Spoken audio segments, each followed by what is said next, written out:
Sales. ठीक है, क्या है? Combination of sales.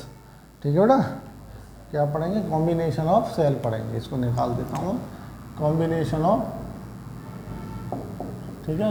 अरे ये चल ही नहीं रहा है क्या? कॉम्बिनेशन ऑफ सेल्स, सारे कॉम्बिनेशन ऑफ सेल्स, हाँ ये चलेगा। ठीक है बेटा, ये क्या है? Combination of sales. ठीक है बेटा, कॉम्बिनेशन ऑफ सेल्स। अब दो तरह के कॉम्बिनेशन होते हैं, एक होता है सीरीज और दूसरा मैं लिख देता हूँ यहाँ पे पैरेलल। समझ लेना बेटा, पैरेलल कॉम्बिनेशन। ठीक है बेटा, अब ये बताओ सेल होता है ये मान लीजिए दो सेल ले लिए मैंने, बहुत ध्यान से सुनना है, इंपॉर्टेंट है। इसका क्या होगा? मान लीजिए पहला सेल ये है E1 EMF होगा, इसका एक रेजिस्टेंस R1 होगा। ठीक है, E2 और इसका इंटरनल रेजिस्टेंस R2। मुझे सीरीज में जोड़नी है, तो सीरीज में अगर मैंने इस तरीके से जोड़ा, मतलब पॉजिटिव प्लेट फिर नेगेटिव प्लेट, पॉजिटिव प्लेट फिर नेगेटिव प्लेट, और ये क्या हो गया? E1 हो गया, इसका रेजिस्टेंस R1, इसका E2 और इसका रेजिस्टेंस R2। अब मुझे इस पूरे सिस्टम को किससे रिप्लेस करना है? एक सेल से रिप्लेस करना है। तो उस सेल की वैल्यू क्या होगी? उसकी वैल्यू मान लीजिए E इक्विवेलेंट हो गया, और वो क्या मान लिया? R इक्विवेलेंट हो गया। हो गया, तो ये जो E इक्विवेलेंट होगा, तो बेटा ये जो E इक्विवेलेंट होता है ये होता है E1 प्लस E2। क्लियर? और जो R इक्विवेलेंट होगा वो क्या हो जाएगा? R1 plus R2। सीधे सीधे जुड़ जाएगा, कोई दिक्कत बेटा? अब आपको इसमें याद रखने वाली क्या चीज़ है? याद रखने वाली ये चीज़ है, अगर इस बैटरी को मैंने उल्टा कर दिया, रिवर्स कर दिया, जैसे फॉर एग्जांपल एक मान लीजिए एक सेल ये है E1 R1 और ये प्लेट इस तरीके से लगा दी E2 R2। अब देखो ये पॉजिटिव ये नेगेटिव पॉजिटिव, उल्टा हो गया नहीं हो गया? तो आप जब इसको पॉजिटिव बनाओगे तो ये क्या हो जाएगा? -E2 हो जाएगा। तो इसका जो E इक्विवेलेंट निकलेगा वो क्या बनेगा? E1 माइनस E2, और R इक्विवेलेंट क्या होगा? R1 plus R2। तो अगर इसका इक्विवेलेंट मैं बैटरी बनाऊँ बेटा, समझ में आ रहा है? ये प्लस ये माइनस, तो इसकी इक्विवेलेंट जो बैटरी बनेगी या सेल बनेगा E इक्विवेलेंट, तो ये हो जाएगा E1 माइनस E2 और R इक्विवेलेंट बराबर R1 plus R2। Any problem बेटा? ये समझ में आ गया? तो बैटरी अगर टर्मिनल चेंज कर रही है तो EMF भी माइनस के साथ रिप्लेस हो जाएगा फॉर्मूले में, कोई दिक्कत? सिंपल चीज़ है। अब आ जाइए पैरेलल कॉम्बिनेशन। अब पैरेलल कॉम्बिनेशन में मान लीजिए ये मेरा क्या है?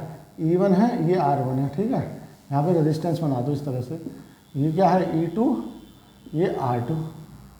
ठीक है बेटा, अब मुझे इसको रिप्लेस करना है किससे? एक बैटरी इक्विवेलेंट से और R इक्विवेलेंट से। कोई दिक्कत? बता दो बेटा। तो मैं इसमें ये फॉर्मूला लगा सकता हूँ, E इक्विवेलेंट का जो फॉर्मूला होगा वो हो जाएगा E1 upon R1 plus E2 upon R2 plus E3 upon R3 so on upon 1/R1 plus 1/R2 plus 1/R3 so on. ये फॉर्मूला लग जाएगा। कोई दिक्कत बेटा? बता दो, समझ में आ गया? और कोई पूछे अगर R इक्विवेलेंट पूछे, R इक्विवेलेंट क्या होता है? तो R इक्विवेलेंट होता है 1/R इक्विवेलेंट, यहाँ पे क्या होता है? 1/R1 plus 1/R2 plus 1/R3 plus 1/R4 so on. इस तरीके से फॉर्मूला लगेगा। कोई दिक्कत नहीं आई? बात समझ में आ गई? अब जैसे मान लीजिए दो के लिए लगाना चाहता हूँ, तो अगर दो के लिए लगाऊंगा तो E इक्विवेलेंट की वैल्यू जो हो जाएगी वो E1 upon R1 plus E2 upon R2 upon 1/R1 plus 1/R2। आ रहा है समझ बेटा? कोई दिक्कत? तो इसको सॉल्व कर लेते हैं। तो ये हो जाएगा E1 R2 plus E2 R1 upon R1 R2। ये हो जाएगा R2 प्लस R1। ठीक है, और R1 R2 इससे कैंसिल हो जाएंगे, तो ये आगे नहीं आ गया। ठीक है, और अगर R इक्विवेलेंट लिखना चाहते हैं तो R इक्विवेलेंट क्या हो जाएगा? सिंपल, R इक्विवेलेंट हो जाएगा R1 into R2 upon R1 plus R2। समझ में आ गया? और मैं एग्जाम्पल से चीज़ें समझा देता हूँ। ठीक है, एग्जाम्पल से चीज़ें समझा रहा हूँ। ठीक है, चलो अभी लिख लो, इसको लिख लो।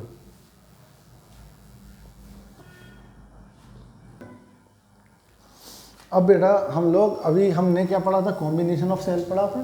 अब कॉम्बिनेशन ऑफ सेल्स के हम थोड़ा समझते हैं न्यूमेरिकल करके। ठीक है ना, कैसे करते हैं?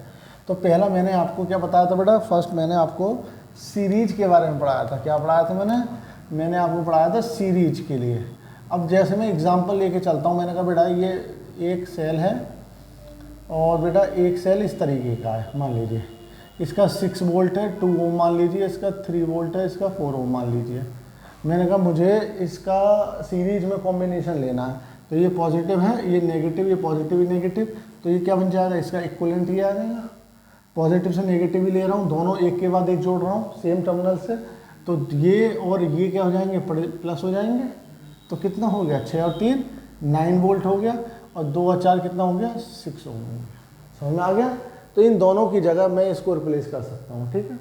नेक्स्ट क्वेश्चन, अगर मैंने मान लीजिए एक सेल ले लिया, मैंने कहा ये 4 वोल्ट है, ये 1 ओम है, और दूसरा मान लीजिए, दूसरा इस तरह से मैंने मान लीजिए सेल दे दिया, ये मान लीजिए 5 वोल्ट मान लीजिए, 3 ओम मान लीजिए, ठीक है। अब हमें ये इस तरीके से जोड़ना है, जब हम जोड़ेंगे तो पॉजिटिव नेगेटिव, ये नेगेटिव पॉजिटिव, पर हमें जो इक्विवेलेंट लेना है वो इस तरह से लेना है, ठीक है।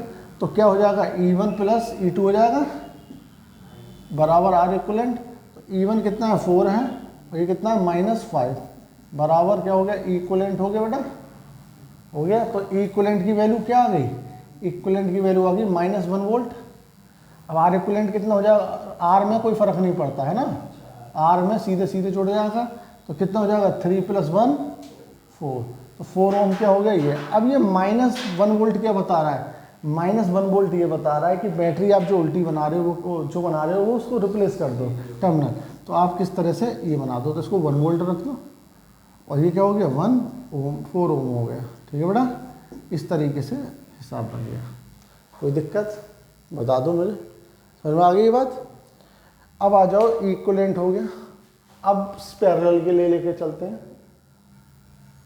पैरेलल में केस लेके चल रहा हूँ, एक मैंने इस तरह की बैटरी बना दी, एक बैटरी मैंने इस तरह की बना दी, ठीक है।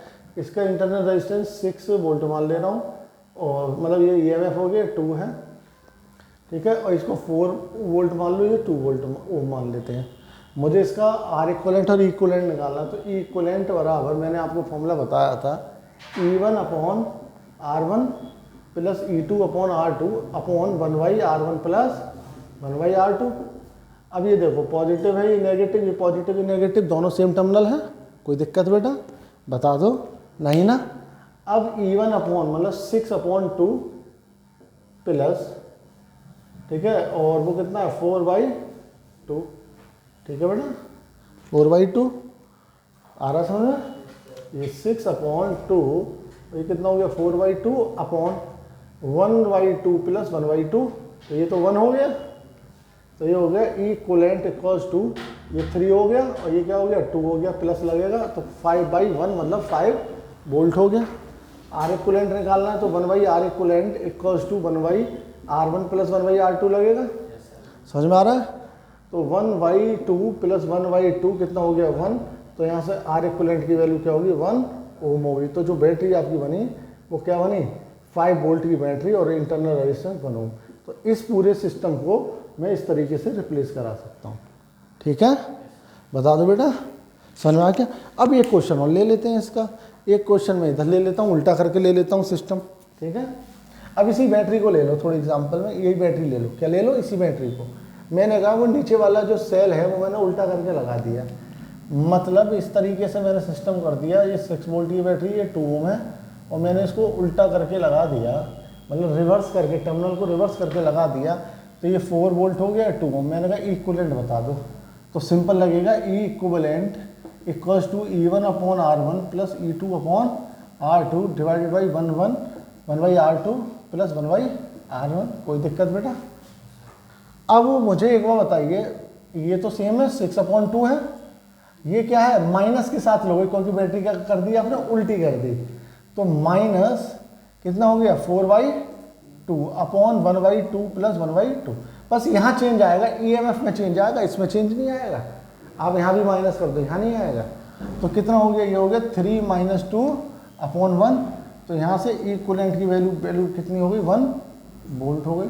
तो यहाँ से R इक्विवेलेंट क्या हो गया, R1 × R2 upon R1 plus R2, तो कितना हो गया, वही हो गया 1/2 × 1/2 अपॉन, नहीं सॉरी 2 × 2 है ना, 2 इंटू 2/2 प्लस 2 डेट इज़ 1 आ गया।